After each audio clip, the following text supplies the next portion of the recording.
We start with what is a big day in domestic politics. The South Korean government has finalized plans for the fourth extra budget of 2020 to try and help cushion the fallout from the prolonged COVID-19 pandemic. The $6.5 billion budget will be used to provide support for the hardest hit industries and people in society as well. For more, we are joined on the line by our presidential office correspondent Kim Min-ji.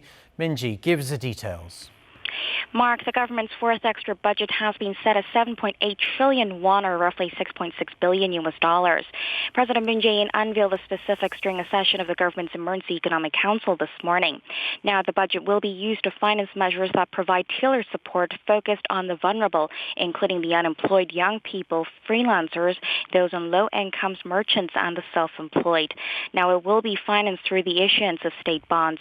It's the first time in almost 6 decades that the government has drawn up 4 extra budgets in one fiscal year. And the government is hoping that this budget can be implemented before the Chuseok holiday, which begins in late September this year.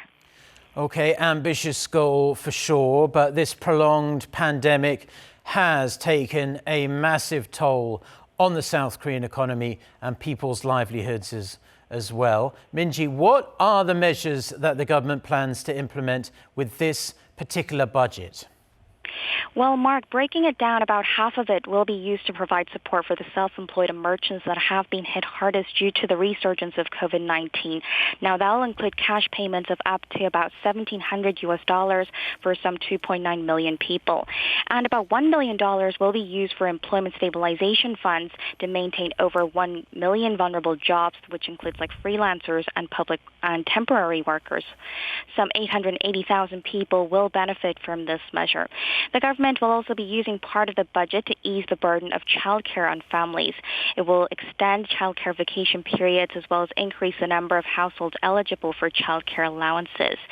The extra budget will also be used to give South Koreans aged 13 and over a one-off discount of 20,000 won, that's about $17 off their phone bills, to provide some consolation to people enduring the pandemic.